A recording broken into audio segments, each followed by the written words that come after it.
Hey everyone, we're so glad you're here. I'm Elisa Monjadas. I'm a marketing leader and executive coach.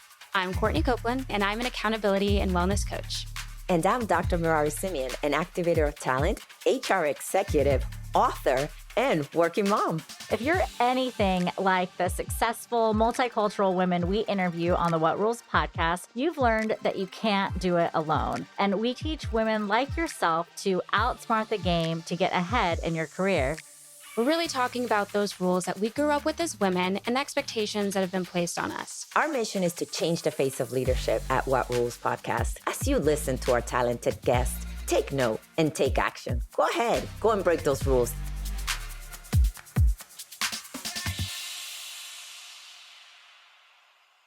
Today, we're talking about the broken rung, which basically means the system that is broken, that is not allowing women to move forward in the workplace. We think it's important to address the broken rung because it really disproportionately affects women of color.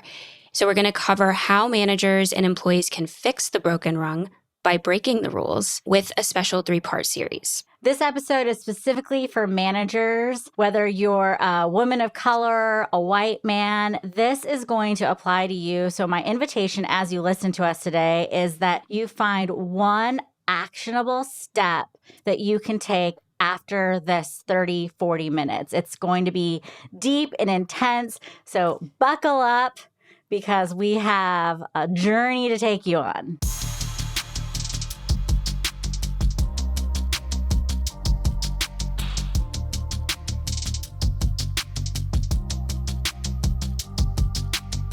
This week, I attended a CEO forum where McKinsey & Company gave an update specifically on the broken rung. Research has actually been going on for over 8 years. Now, you mentioned it, but for the sake of our listeners, what is the broken rung? It refers to the clear gender inequality at the first step of the frontline management. And what the broken rung has shown us for the 8th year in a row is that men continue to significantly outnumber women beginning at the first manager level. And what does that mean? It's actually almost impossible for women to catch up.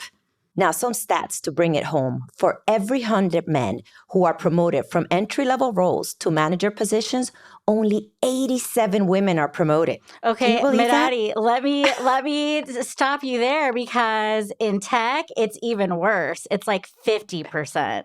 Yes. No, you're absolutely right. It gets worse as the intersectionalities enter the game. So for women of color, the numbers tell us is only 82 women of color get promoted versus 100% men.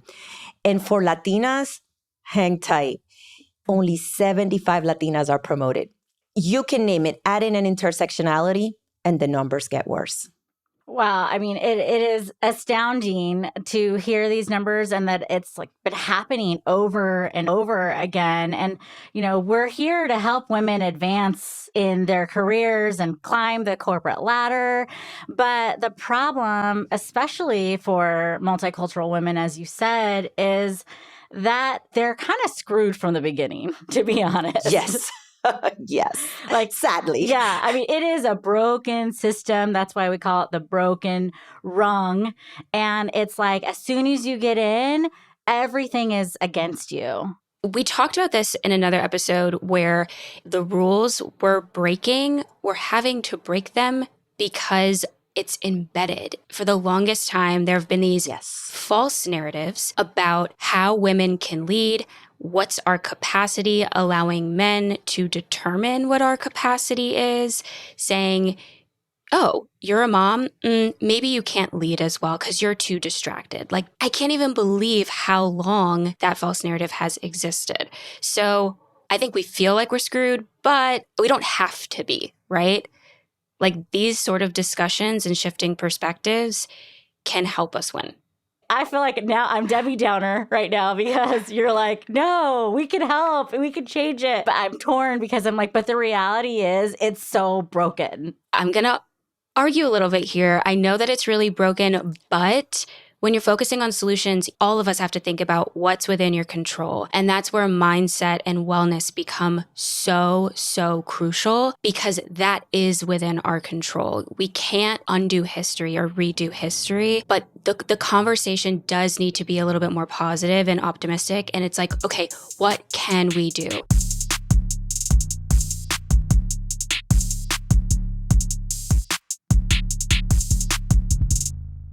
One of the things that needs to change is managers need to be extremely intentional about supporting the careers of women of color. And that is something that it is within their control. When managers support women, it opens up the psychological safety for the woman. There's something managers can do, and there are some things that the women of color can do to make sure that we both tackle the broken rung together and really succeed. And that's why we're here. We're having this discussion to provide a framework so there is a solution going forward. We understand this isn't easy and we want to provide a framework so we can do something about it. So here are some stats. There's only 1 in 4 C-suite leaders who's a woman, and 1 in 20 C-suite leaders is a woman of color. So this latest information comes from the Women in the Workplace 2022 McKinsey study. And this report also found that women leaders are leaving their jobs at the highest rate in years. And everybody sees this right now. It is no secret that people are leaving, let alone women. Yeah. And now they're calling it the great breakup. So this problem really exists in 2 places. It exists at the bottom with the broken rung and at the top with companies having a hard time holding on to their few female leaders, which if you really think about it, is a consequence of the broken rung. Yeah, I also saw a stat the other day that said for every woman promoted, 2 women directors are choosing to leave the company. So it supports everything you just said. Not only do we have the broken rung, but the women are leaving. So it is so critical that we're having this episode because it is going to help the managers and the women see what they can do to support gender parity in the workplace, and specifically to support women of color.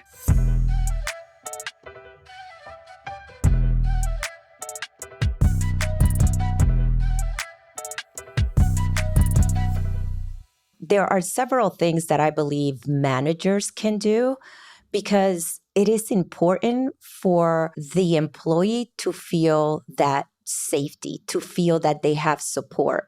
What I would say is ensure that you are creating a safe space for the associates. One of the things that come up over and over, whether it's in the workplace or in the studies that are done by McKinsey and Company or BCG or any, you name it, is unconscious bias and microaggressions.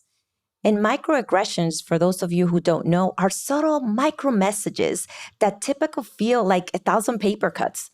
These are very present in the workplace and can threaten the emotional security of your employees, their performance and relationships.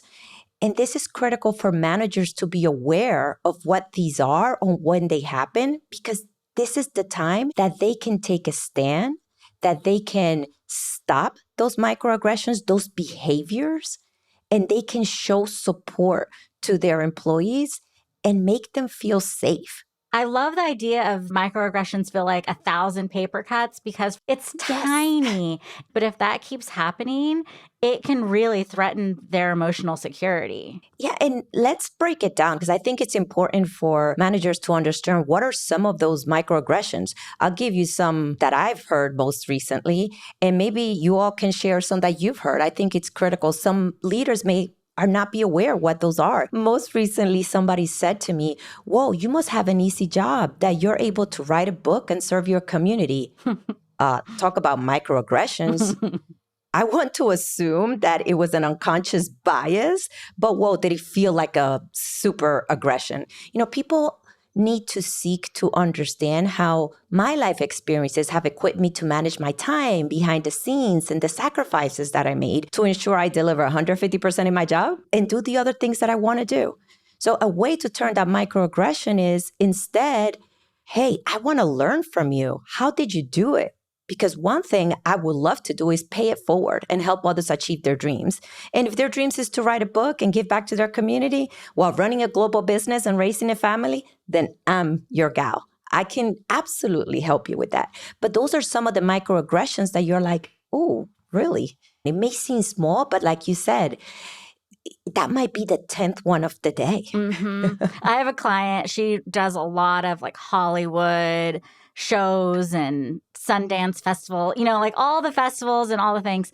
And she's had people say like, well, your job must not be hard. You just like get dressed up and go to galas.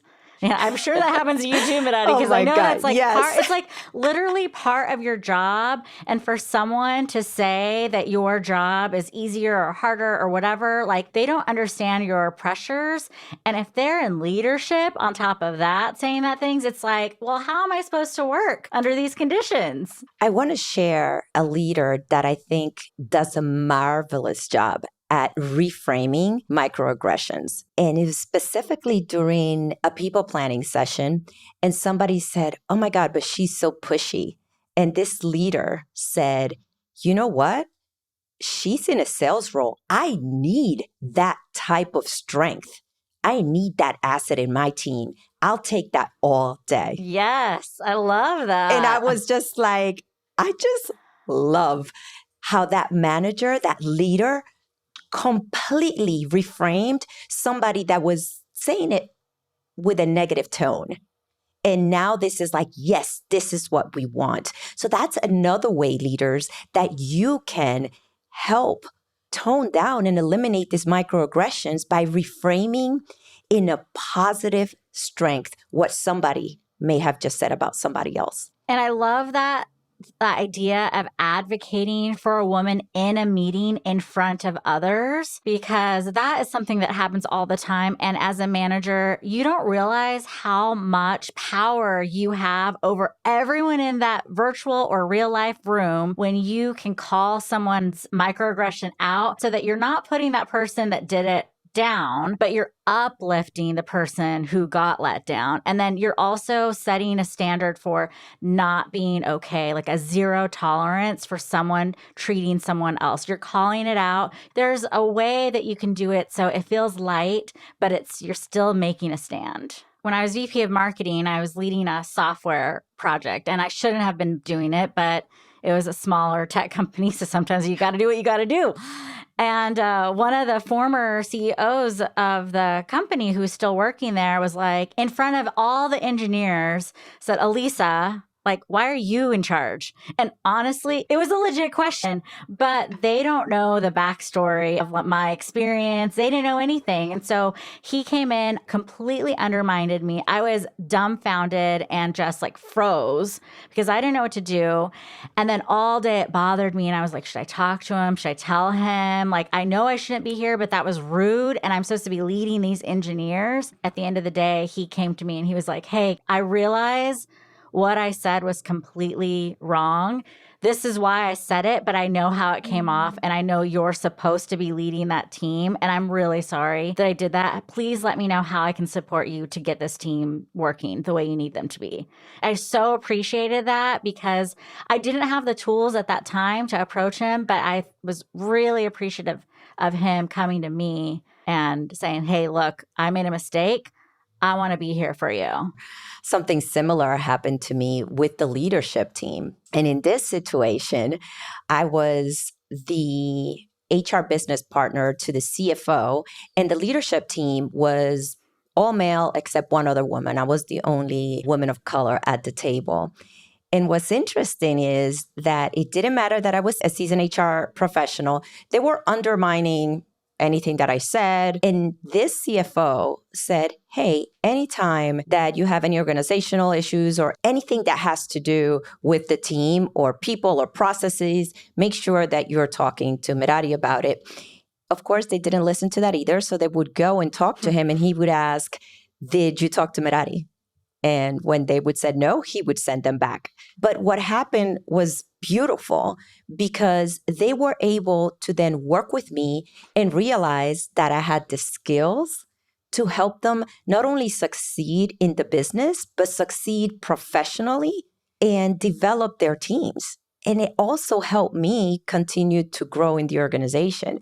Today, I truly believe if that leader had not done that, I wouldn't have had this wonderful career, because these men that I interacted with for over 2-3 years, they're still my allies. But this just gives you an example of what a leader can do. Yeah. If you bring somebody into your team with an expertise or with a functional expertise, and you see that people are undermining that individual, you have the power and authority to ask them to work with them and come together with a solution, which is what this leader did. And in return, it allowed me to really show my skills and really build relationships. And hopefully, which I believe this happened, them being able to see that a woman of color, has the capability and the smarts to help them and the organization be successful. Medadi, that's a great story, because part of the big issue we have with the broken rung is that these are things that happen early on in women's careers. And thinking about my workplace, tech company, I remember seeing this room full of men. It was a software company, and there was tricklings of women here and there. There was the admin staff and a couple of engineers. And if you're a manager looking out into the room and you're looking to pick somebody to get promoted, these are all entry levels, you are so much more likely to pick the man. So let me just quickly say, go seek out the women who are early in their careers and you pick them up. You're basically not even a mentor. You're just being a sponsor at that moment. You're like, hey, let's get you trained. Let me talk to you. Let's get you what you need, because that is the breaking point. And I love that, because organizations must take intentional steps to fix their broken rung. Now, we've given some examples, but at the end of the day, organizations can no longer do activities just to check the box. It starts with self-assessments and internal data as well. Take a look at your data. The data will reveal to you where the gaps are in the pipeline for women. There are many organizations who have great benefits, practices, and training programs. But at the end of the day, it goes back to those behaviors that we talked about, those unconscious bias, those microaggressions. The organization must have a cultural change. Without an inclusive culture, you can have the best practices, benefits, and programs in the world. But if uninclusive behavior goes on unchecked, you will lose your best talent. And not only that, you will impact their well-being. In this case, hiring a coach, taking classes, all that can only take you so far. It'll build awareness, but you have to take action, and you can do that today. And let me tell you, there's a business case for that, because companies with women executives are 30% more effective. I don't have the stat in front of me anymore, but it's like 48% of your profits can be attributed to women executives, but you have to get them at the beginning.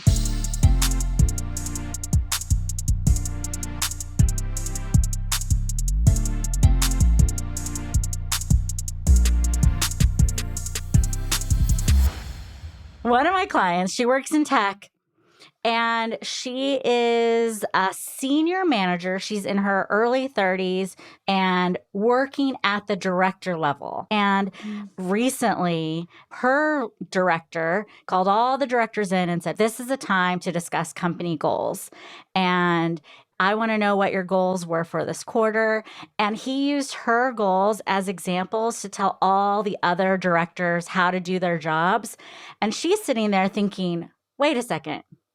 These people have been in their careers for 10 plus years. Like, how did they get to where they are? And I'm so much lower on the totem pole. And how do I know how to do basic things like set goals for my team? And she is consistently outperforming her male peers who are at higher levels, make probably twice as much money as she does, with a better title. And they are all expecting her to do their work, their strategy, their thinking.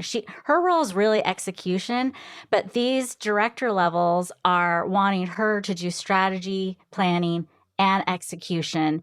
And so if I were her manager, I would promote her immediately. Like, get rid of some of those men who are doing nothing. Like, this is the time to make a decision, especially you work in tech, things move fast. You want to see your profits, your department become more effective.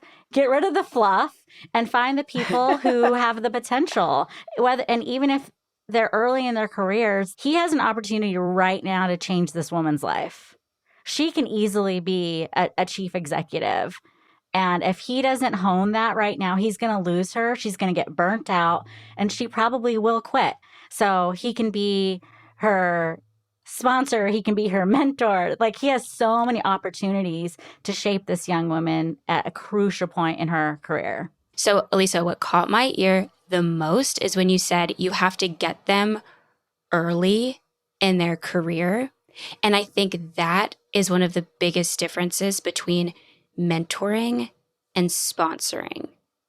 So when you're meeting someone early in their career, it's like watering seeds. And I think that sometimes when you're meeting someone a little bit later in their career, some people don't know what to do with like a half-developed fruit. You don't know what to do sometimes, but I think that a lot of people actually don't know the difference between mentoring and sponsoring. I actually went to a women's conference at USC about 2 weeks ago, and I went to a breakout session that was about this. And sometimes people don't know how to mentor or sponsor because they're not sure of the boundaries and the difference between the two. Let's talk a little bit more about that and how managers can mentor and or sponsor to really help their employees advance in their careers. For me, I truly believe mentoring, you can make it without it, but you cannot make it without a sponsor. Because a mentor typically may not have the power to promote you or sponsor you. Remember, a mentoring relationship, it should be a safe zone. Now, it is true that mentoring relationships can grow into sponsorships, but many mentors should be either outside the organization or it should be outside your department or a peer mentor or someone that has had the experience. The mentor is somebody that you say, hey, this is everything that I'm struggling with. Yeah, you can vent. It's like personal and professional. Yes, whereas a sponsor is somebody that needs to know your greatness, all the things that you're doing and you're performing, because they're going to be the ones at the table making the decision on your behalf. Not always is the mentor a sponsor. If we're going to move forward past the broken rung, we need sponsors early on. And the way that I look at it is, I need you to be their sponsor so that they could advance because you're the one making the decisions. When you hear yourself saying something like, oh, I feel like she would be perfect and a perfect addition to the team, or I could really see him thrive in this role. Something a manager can do is ask yourself, what am I basing my decisions on? This would then, I believe, help you focus on concrete data versus emotions. Yeah, I have a message for female managers specifically because I've worked with several senior leaders who don't want to be sponsors, especially to other women, because they want to have all their ducks in a row. They're like, I can't recommend this other woman for this role because I don't know, maybe I need to spend at least a year with this other woman before I recommend her for a role. And I said, no, like absolutely not. If you see this woman has the potential to be in that role and that role is open today, that role might not be open in a year. And her big concern was her reputation. She was more concerned about what other people would say to her if that person she recommended failed, instead of realizing that you recommend someone, it's up to that person, it's up to their manager. Like your job is take them from point A to point B, and then you leave. You're done.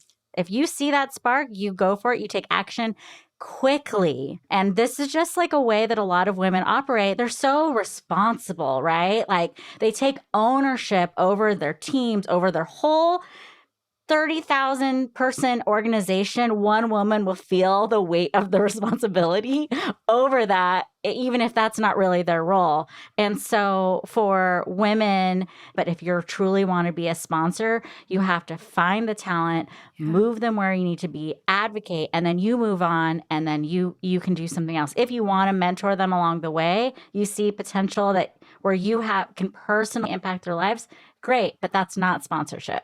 I love that story, Elisa, because hey, you're ready to move on, that's great. Find them a mentor. It doesn't have to be you. You don't have to take the responsibility over the whole 30,000 people that report to you. But you have the network to find them other mentors so that they can continue to perform and grow. McKinsey and Company and Lean In did a survey of more than 68,000 U.S. workers, and only 24% of Black women said I feel like they have a sponsor at work. Part of that is, yes, mentors and sponsors need to recognize Black women. They need to have this. An easy thing you can do is introduce them. Like, just say, hey, like, I'm going to have coffee with so-and-so. Do you want to join? Or I'm going to be on this Zoom call with so-and-so. Why don't you just come along and see like the kind of conversations that we have? An introduction can literally move someone's career and change their whole trajectory for the rest of their lives. I talk a lot to my mentees about exposure, but I love that you're also putting this on the managers, because it's an article. It's called The PIE, Theory of Success, Performance, Image, and Exposure. And what this article tells you is that for advancement, performance is actually 10%, image is 30%, and exposure is 60%. Wow. This is so critical for leaders to be part of that solution, of that 60%. So thank you for sharing that. I'm listening to both of you, and we're talking about the broken rung. And what I'm hearing is that relationships fix brokenness. Ooh, yes. Love that. Snap, snap. Love that. Say it again for the people in the back. Yeah. That was deep. Relationships fix brokenness. And when I think of advancing, you have to feel a sense of wholeness and wellness and completion. And people are a big part in that process. And I don't know about the two of you, but I know we all have master's degrees in organizational development. That's why I decided to get this master's degree rather than an MBA, because I said, no, I want to focus on the people who are making the decisions, because that is what's really, really, really driving business. And if you're focusing on workplace relationships, you really got to think about, how do I care for others in the workplace? And you mentioned this earlier too. What about the work culture? The people make the culture. We can't talk about fixing a broken system without talking about the broken people within that system. You mentioned grad school. I remember when I graduated, I was like, okay, organizational leadership. The thing that I learned the most for managers is caring for other people can go such a long way, and recognizing them, praising them when they do something well, giving them constructive feedback when you see areas they can improve. Those are all gifts that you can give that are human to human. And as you said, Courtney, managers can have a huge influence on the mental health of their teams.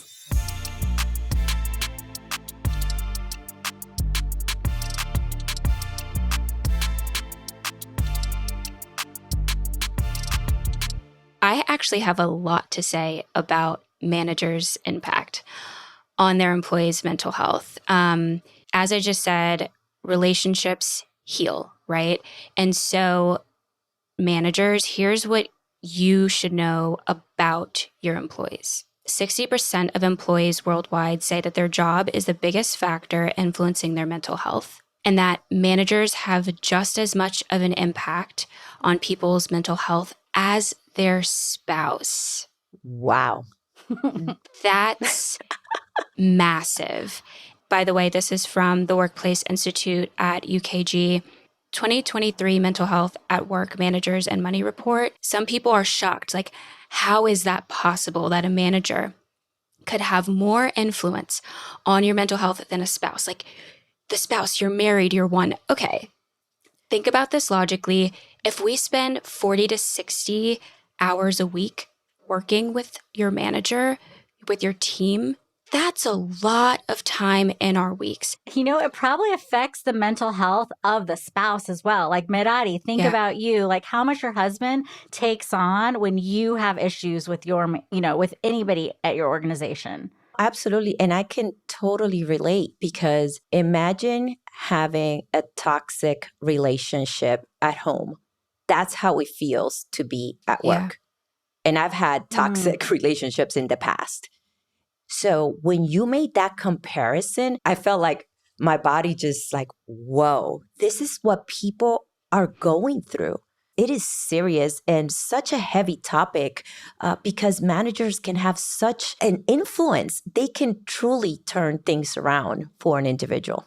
I was thinking about someone I know who was having a hard time at work, and it was affecting her husband, and it affected her kids. They don't even live with her, and like they felt the burden. And I remember I was just being a friend, and her kids later were like, "Hey, we actually are so glad you have a friend that you can talk to because it helps us too. Because we know that there's like support available for you, and we can only we're 15, we can only give you so much support, mom. We know you need it, but they feel it. Everyone feels it. Managers, knowing this now about your employees, here's how you can help. So in the beginning of our podcast, I touched on focusing on what's within your control. And what's within your control is helping people with their energy management. So what does that look like? What does that mean?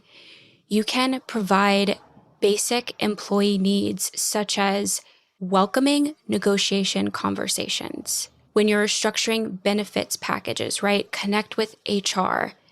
What's an affordable healthcare package? What about pension support? Then you can also address burnout. So obviously, you can't be someone's therapist, right? But what can you control in your work environment that can reduce burnout?